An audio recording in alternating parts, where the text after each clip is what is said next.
how does one become a ladies' man? Well, it's simple. You know what? And it's super simple. I don't think there are any tricks and there are any hacks to it. If you were to ask men the same question, if you wanted to give a woman advice on how to get attention from all the high value men in the world, the answer would be a virtuous, super beautiful 10 out of 10 high value women. So I don't think it's a trick because I don't try to get women. I feel like I try to become the best version of myself I can be, and then women will naturally come to you. And that's as simple as that. And I know it sounds easy. It's actually the hardest answer in the world because it's the answer no one wants to hear. Try to be the best version of yourself. It's as simple as that. Work out in the gym, read something, learn something, become interesting, become wealthy, of course, because the wealth comes with a fun lifestyle. Women love fun. Yes. That's why they like fast cars. That's why they like when you take nice vacations, because women love fun. And when you're that guy, you'll be surprised how easy it is. If you're sitting there lonely, if you're truly lonely and you can't get any women, I can't teach you anything. Because if you had the basics, you wouldn't be lonely. If it's not actually the outside perception you have, I will walk around the city occasionally if I just finished training in sweatpants and, sneakers or whatever. And I know people know me. But let's even talk 3-4 years ago when maybe I wasn't so well known, but I was still dressing very well in my free time.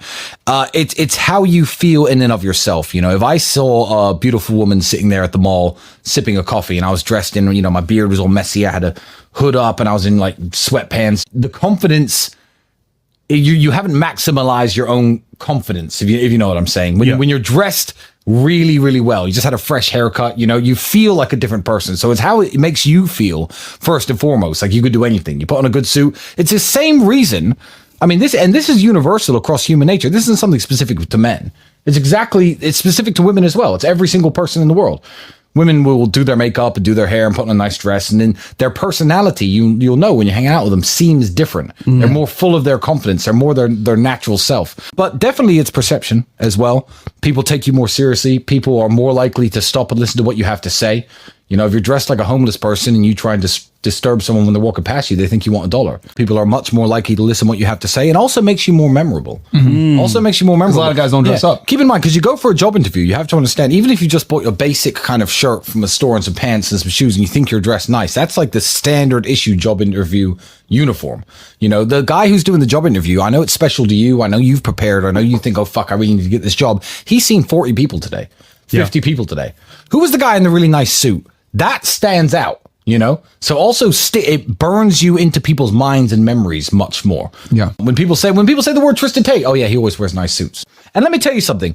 When you are dressed very well, you aren't in a place, you become the place. You become part of the ambiance of the place. Let's say you take the fanciest restaurant you could think of. Imagine a very fancy restaurant, right? And you walk in there and everyone's in beach shorts and Crocs and baseball t-shirts. It ruins the ambiance of the restaurant. So you're also doing your part to add to the aesthetics of a nice location.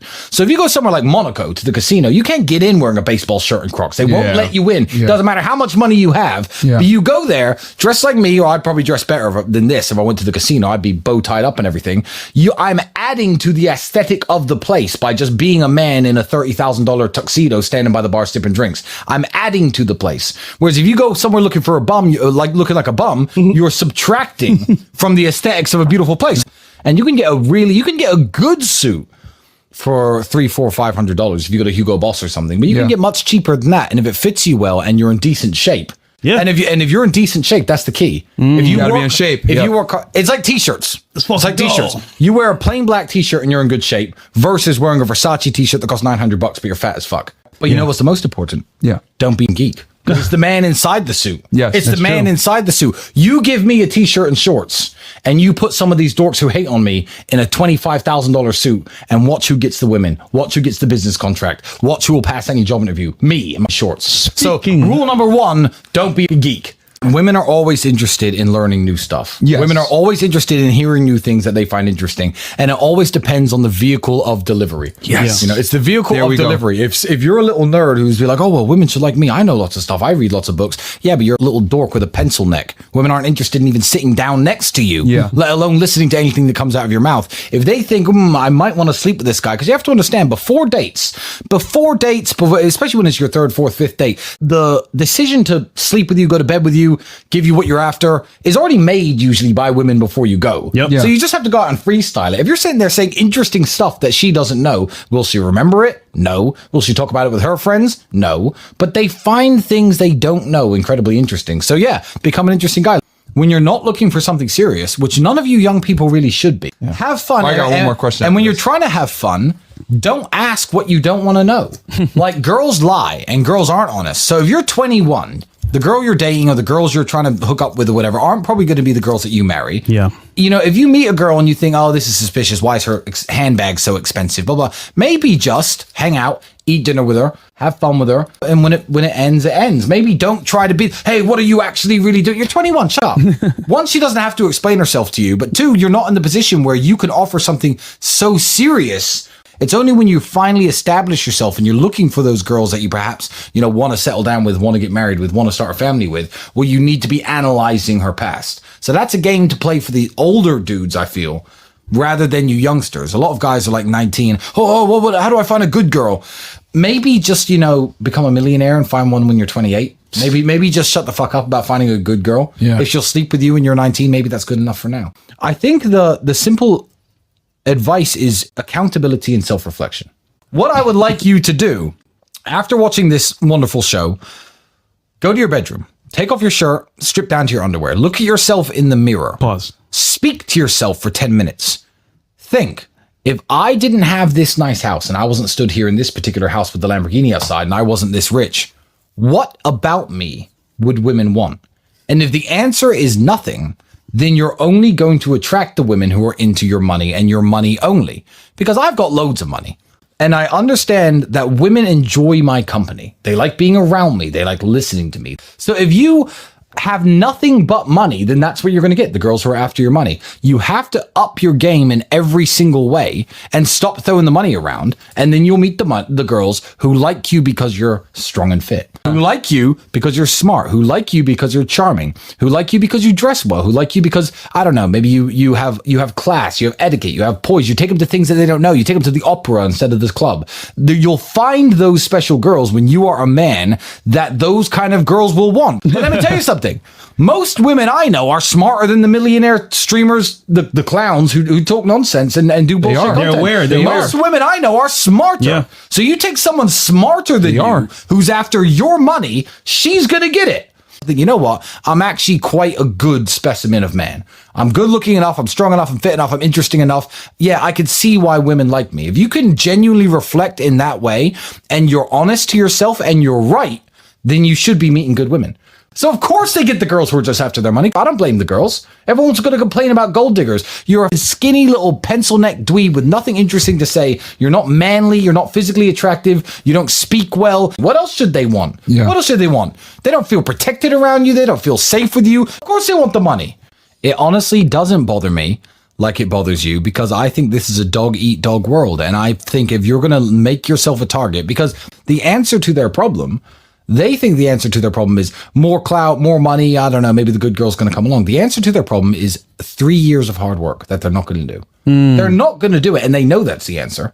They know that's the answer. 3 years of hard work is the answer to their problem, but they're not going to do it. So am I going to get mad at the at the lion for picking on the weakest gazelle? Nope. No, I'm not, because that's the way the world is. You know, I think the younger men should be seeing this, being like, oh, we got finessed by this girl. Okay, cool. And if they run into some money, they should be able to see. You can learn from bad examples just as much as you can learn from good examples. So the bad examples are out there for a reason. And it doesn't upset me to see. It upsets me when I've had friends who are really great guys, really hardworking dudes, try to be the best version of themselves, who've gone through bad divorces, who've gone through bad breakups. And yeah, that's sad. And it's sad to see women take advantage of men who are actually trying their best. But if you want to be the lame gazelle walking around with a limp, the lion's going to eat you. I don't actually feel sorry for them, and I don't care, because they know the answer to the problem. Everyone knows the rules to the game already. Everybody knows that if you wake up and you're lazy and you sit around on your phone, you scroll on TikTok for 4 or 5 hours, you go to work at your normal job, you work your shift when there's nothing wrong with hard work and there's nobility in working any job, and then you go home and you do nothing and you watch TV, you know you're not going to make it. It's not actually something that I need to tell anybody. So true. And they do this to me on Super Chats all the time. And they do this to Andrew specifically because Andrew is a more accomplished fighter than me. They're like, hey, Andrew, give me some advice on how to be a good kickboxer. Is there a gym near your house? Why aren't you there right now? Why weren't you there yesterday? Everyone already knows the answers. And they search, unfortunately, for cheat codes, for magic words that I'm going to tell you that are going to make you rich. You have to outcompete everybody else because there are only so many, although dollars can be printed in an unlimited amount, there's only so much wealth in the world. There are only so many Lamborghinis that are built every year. There are only so many mansions in every single country. There are only so many private jets and so many beautiful women and so much gasoline and fuel and food and caviar and all the crap that everyone wants. And there's only so much gold and so many Pateks and so many Rolexes that are made. You have to outcompete other people to get the things that you want. You know us.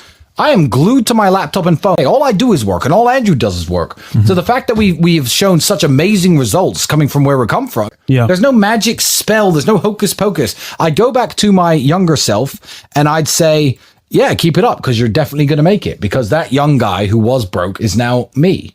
Oh, the worst advice is great. The worst advice exists everywhere in the universe, and you hear it all the time. The worst advice, I don't know if the people in charge of the world put this out here on purpose, but you see it every single day. Some flowers take longer to bloom. Don't worry, your time will come. If you're not where you want to be today, don't worry. It's gonna happen. Your time's gonna come, your ship's gonna come in.